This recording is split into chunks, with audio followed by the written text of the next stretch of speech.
മോനെ സിബിനെ ചെന്നൈ എയർപോർട്ടിൽ വെച്ച് കണ്ടതാ, സിബിനെയും മറ്റേ ബെഡായി ആര്യയും കൂടെ. അപ്പോൾ ഈ പുള്ളി എന്നോട് വന്ന് കണ്ട് സംസാരിച്ച് ഒരു സോറിയൊക്കെ പറഞ്ഞിങ്ങനെ എന്തുകൊണ്ടച്ചാന്നൊക്കെ വിശേഷം എന്നൊക്കെ ചോദിച്ച് കാര്യങ്ങളൊക്കെ ചോദിച്ച്, ശരി ഞാൻ ഒരു ഫോട്ടോ എടുക്കട്ടെ എന്ന് ചോദിച്ചു. ഞാൻ പറഞ്ഞു ആ എടുത്തോ, അതിനെന്താ, ഫോട്ടോ എടുക്കുന്നതിനെന്താ. അങ്ങനെ അതിൽ സിബിനും ഞാനും ഞങ്ങളൂടെ നിൽക്കുന്ന ഫോട്ടോയെ അതിൽ ഇട്ടിട്ടില്ലെന്ന് തോന്നുന്നു. ആര്യയും ഞങ്ങളെല്ലാവരും കൂടെ എടുത്ത ഒരു ഫോട്ടോയും ഉണ്ട്. അപ്പം നമ്മുടെ ഗ്രൂപ്പിന് പുള്ളി എന്നോട് പറഞ്ഞത് ജാസ്മിൻ്റെ ഗ്രൂപ്പല്ല ഇത് ചെയ്യുന്നത്, വേറെ ഗ്രൂപ്പിൽ നിന്ന് ആൾ വന്നാൽ ചെയ്യുന്നതെന്നൊക്കെ പറഞ്ഞിട്ടാണ് ഇട്ടത്. പക്ഷെ അന്നേരം പുള്ളി ഇട്ടതെന്ന് പറഞ്ഞാൽ കുരു പൊട്ടുന്നവർ പൊട്ടട്ടെ എന്നാണ്. അത് കഴിഞ്ഞ് പുള്ളി അത് ഓപ്ഷൻ മാറ്റിയിട്ടിട്ടുണ്ടെന്ന് തോന്നുന്നു. അതൊന്നും എനിക്കോ നമ്മുടെ ഗ്രൂപ്പിനോ ഒന്നും ബാധകമല്ല. പുള്ളി വന്ന് ചോദിച്ച് ക്ഷമയൊക്കെ പറഞ്ഞുകൊണ്ട് ഞാനൊരു ഫോട്ടോ എടുക്കാൻ കൊടുത്തതേ ഉള്ളൂ. ഇത് ഗ്രൂപ്പ്. അപ്പോൾ നമ്മുടെ ബിഗ് ബോസ് താരം സിബിന് ജാസ്മിൻ്റെ ഉപ്പാൻ്റെയും ഉമ്മാൻ്റെയും കൂടെ ഫോട്ടോ എടുത്തിട്ട് അത് ഇൻസ്റ്റാഗ്രാമിൽ ഇട്ടിട്ട് എഴുതിയിട്ടുള്ളൊരു ക്യാപ്ഷൻ ഉണ്ട്. അതിനെപ്പറ്റി ചുറ്റിപ്പറ്റിയിട്ടുള്ളൊരു വിവാദങ്ങളാണ് ഇപ്പോൾ നടന്നുകൊണ്ടിരിക്കുന്നത്. ബിഗ് ബോസിലെ ഷൂട്ട് കഴിഞ്ഞ ശേഷം ഇവർ രണ്ടുപേരും കൂടി ഉമ്മിയും ഉപ്പിയും കൂടി, ജാസ്മിൻ്റെ ഉമ്മിയും ഉപ്പിയും കൂടി നേരെ എയർപോർട്ടിലേക്ക് എത്തിയ സമയത്ത് നമ്മുടെ സിബിനും ബഡായി ബംഗ്ലാവിലെ ഉണ്ടായിരുന്ന ആര്യയും ഉണ്ടായിരുന്നു എന്നാണ് അതിൽ പറയുന്നത് വോയിസിൽ. അപ്പോൾ അവിടുന്ന് ഇക്കാനെ കണ്ടപ്പോൾ കുറച്ച് സംസാരിച്ചൊക്കെ ചെയ്തുകൊണ്ടാണ് പുള്ളിക്കാരൻ ഫോട്ടോ എടുത്ത് സോറിയൊക്കെ പറഞ്ഞെന്നാണ് പറയുന്നത്.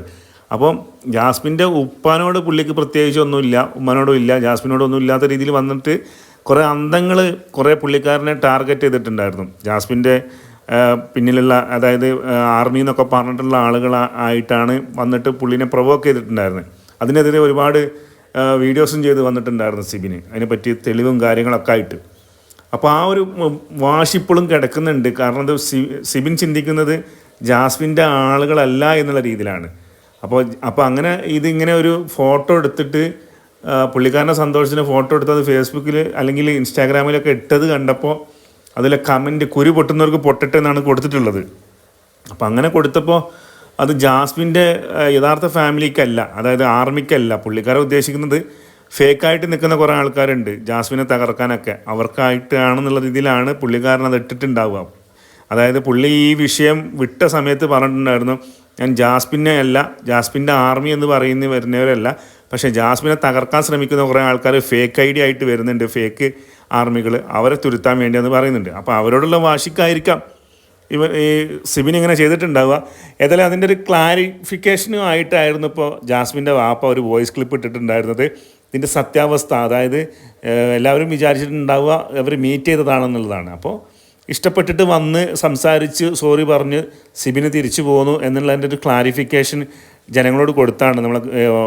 അതായത് ജാസ്മിൻ്റെ യഥാർത്ഥ ആർമി ഉണ്ടല്ലോ, ഇഷ്ടപ്പെടുന്ന ആളുകൾ, അവരൊരു ഗ്രൂപ്പുണ്ട്, ആ ഗ്രൂപ്പിലേക്ക് ഇടാനാണ് വാപ്പ പറഞ്ഞത്. എന്നിട്ട് എല്ലാവരെയും അറിയിക്കാൻ സിബിനായിട്ടുള്ള വിഷയം അതാണ്. സിബിനെ കണ്ടപ്പോൾ സംസാരിച്ചു, അത്രേ ഉള്ളൂ എന്നുള്ളതിൻ്റെ ഒരു ക്ലാരിഫിക്കേഷൻ ജാസ്മിൻ്റെ ഉപ്പ പറഞ്ഞതാണ്. പിന്നീട് അത് സിബിൻ തിരുത്തിയിട്ടുണ്ടെന്നൊക്കെ പറയുന്നുണ്ട്.